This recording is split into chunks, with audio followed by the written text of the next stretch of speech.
Meu nome é Ellen, eu queria compartilhar com você uma descoberta bíblica que Deus falou ao meu coração, mas antes eu quero orar com você para que Deus possa habitar em seu coração e te fazer compreender a mensagem que Ele quer falar para você hoje.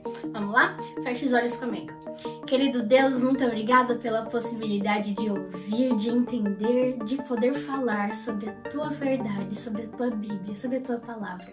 Fale ao nosso coração, se faça presente em todo momento e que nós venhamos compreender a mensagem que o Senhor quer falar para cada um de nós. Tudo isso nós te pedimos em nome de Jesus. Amém. Segura a vinheta aí.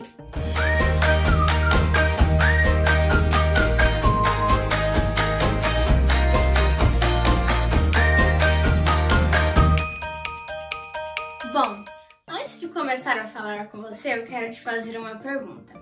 Você quer ir para o céu? Eu fiquei muito tempo pensando sobre isso para entender as respostas e para entender melhor como eu posso chegar lá.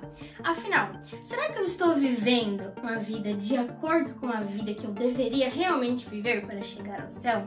E essas foram as perguntas que eu fui me questionando e que Deus foi falando comigo.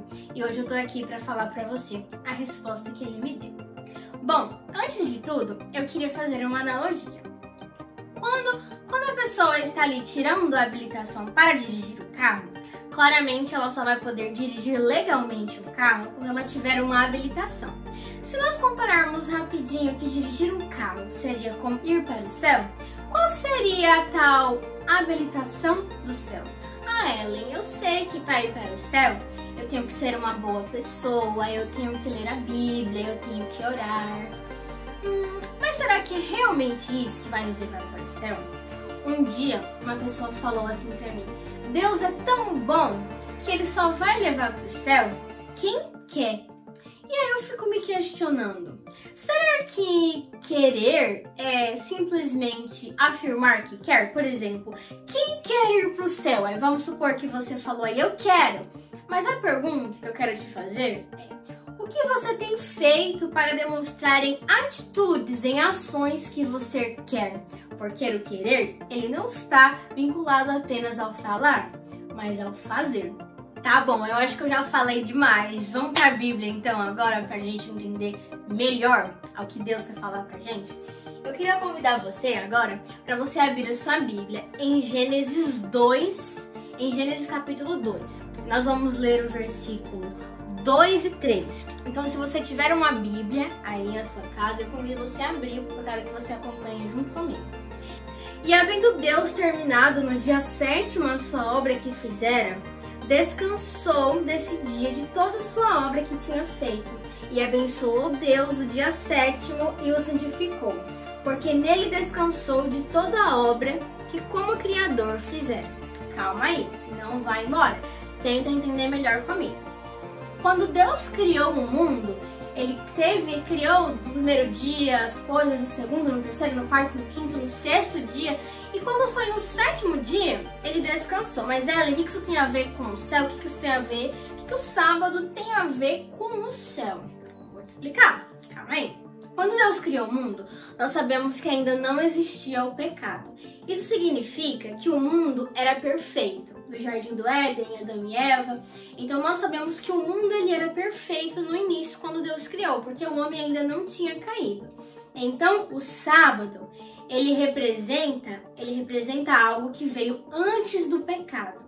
Então a primeira coisa para você entender é que o sábado é uma criação perfeita. O sábado não surgiu depois do pecado, o sábado surgiu antes do pecado. Agora eu vou continuar compartilhando com você para você continuar entendendo. Depois que Deus criou Adão e Eva e criou o sábado, fez o sábado, santificou o sábado para o descanso, começaram-se depois disso algumas coisas a acontecer. Adão e Eva acabaram caindo, o pecado acabou entrando no mundo e nós temos uma sequência de acontecimentos como o dilúvio, Torre de Babel, temos Sodoma e Gomorra, temos muitas coisas que começaram a acontecer. E nesse cenário de diversos acontecimentos, nós chegamos então em José, que era o filho de Jacó, que era o filho de Abraão, que tinha a promessa de Deus. Então, quando nós chegamos em José, José foi para o Egito, porque foi vendido como escravo, cuidou do Egito durante um tempo como governador, até que, infelizmente, ele morreu. Quando ele morreu, todo o seu povo, toda a sua parentela estava no Egito. E o tempo foi passando, né? Mudou de Faraó, e esse povo começou a se tornar escravo no Egito.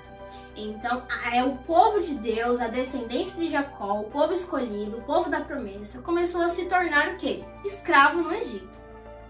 Passaram-se muito tempo, e aí até que nasceu Moisés.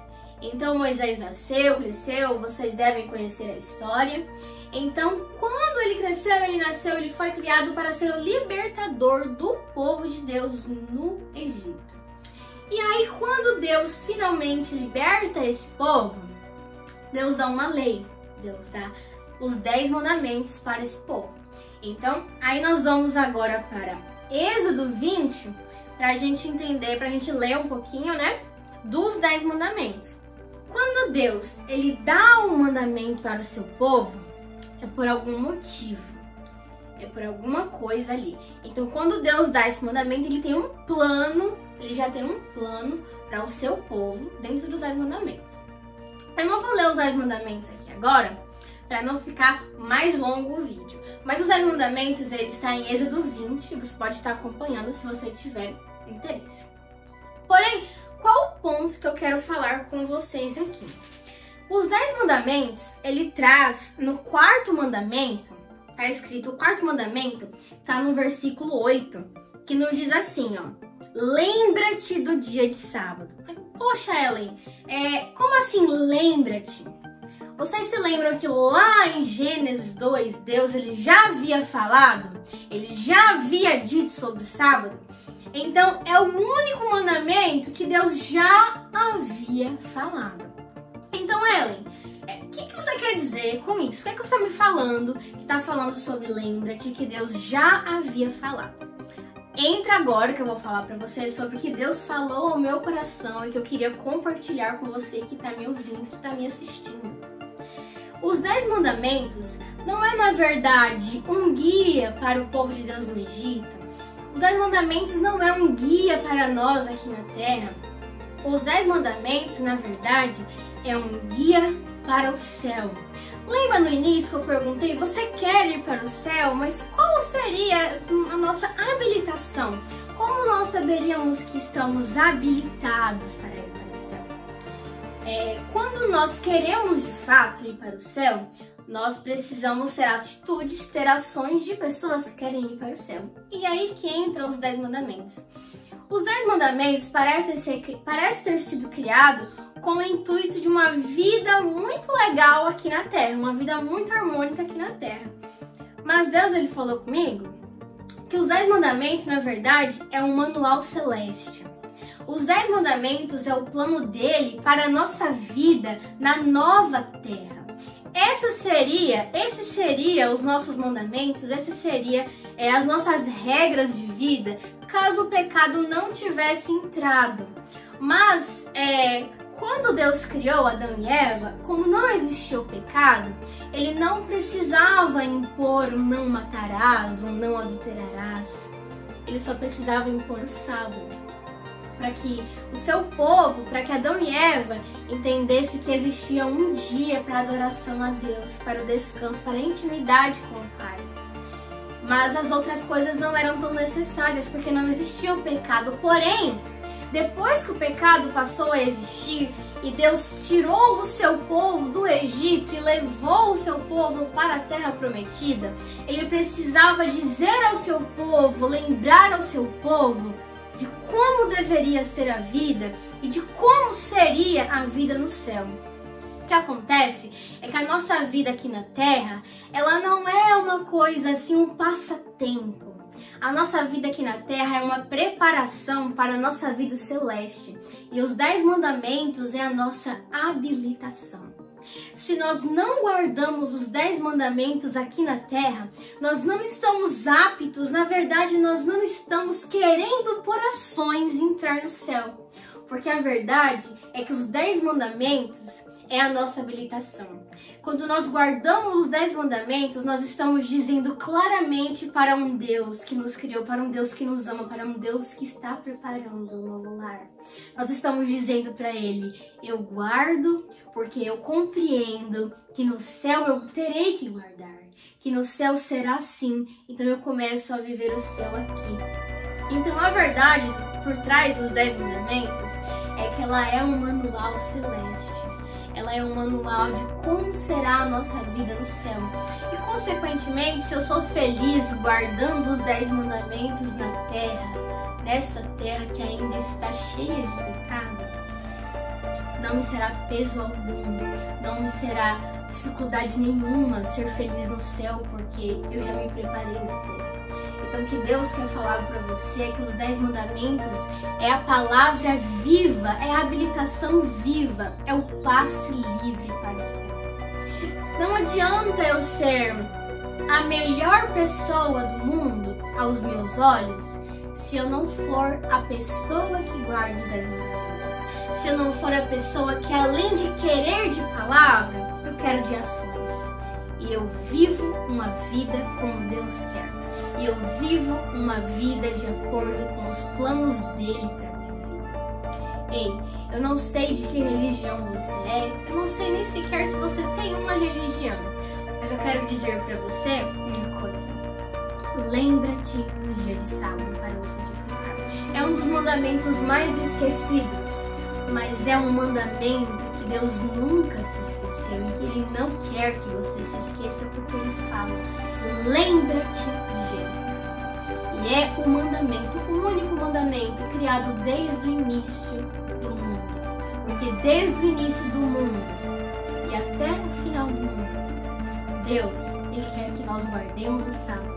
Ele quer que nós separemos um dia especial para ter um relacionamento com Ele. Em Isaías 66, 23, nos diz assim, eu vou ler o 22, tá? O 22 e o 23. Nos diz assim, porque como os novos céus e a nova terra que hei de fazer estarão diante de mim, diz o Senhor, assim há de estar a vossa posteridade e o vosso nome. E será que de uma festa de lua nova a outra festa, e de um sábado a outro sábado, virá toda a carne adorar perante mim, diz o Senhor. Então, no céu, aqui em Isaías diz que nós também vamos guardar o sábado, é o que eu acabei de falar para vocês. O sábado, os 10 mandamentos, não é só um manual de uma vida tranquila, de uma vida boa aqui na terra. Os 10 mandamentos e o sábado é a sua habilitação, o seu passe livre para ir para o céu. Porque você precisa querer de ações, não esqueça dessas coisas, você precisa querer de ações. Você precisa guardar os 10 mandamentos, você precisa ouvir a voz de Deus. Para encerrar, eu queria ler um versículo, tá em Mateus 5, 17 e 18, que nos diz assim, não penseis que vim para revogar a lei ou os profetas, eu não vim para revogar, eu vim para cumprir. Porque em verdade vos digo que nem que o céu e a terra passem, nenhum e um tio jamais passará da lei até que tudo se cumpra. Então, se você tem alguma dúvida sobre algum dos 10 mandamentos, se você tem alguma dúvida sobre tudo isso que eu falei, estude a Bíblia, estude a palavra de Deus. Porque Deus, Ele não veio aqui, Jesus, Ele não veio aqui para revogar a lei, para anular a lei, mas Ele veio para cumprir. E os 10 mandamentos é uma prova viva de que o céu existe e de que o céu, ele começa aqui, nas nossas atitudes, nas nossas ações, na nossa vida, no nosso dia a dia. E eu não quero perder o céu. Eu não quero também que você perca. Por isso que eu estou aqui hoje, agora, falando para você. Que Deus fale ao seu coração, não só hoje através desse vídeo, mas todos os dias.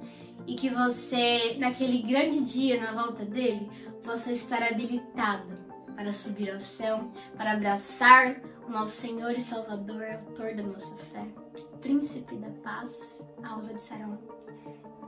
Que em breve nós possamos abraçá-lo e juntos viver os 10 mandamentos num lugar perfeito, num lugar tranquilo, num lugar cheio de paz, e que juntos também possamos guardar o sábado. Imagina que coisa maravilhosa! Então, esse é meu desejo para sua vida, que Deus te abençoe, que Deus faça morada em seu coração e que de hoje em diante você não se esqueça de estar se preparando todos os dias para em breve morar no céu.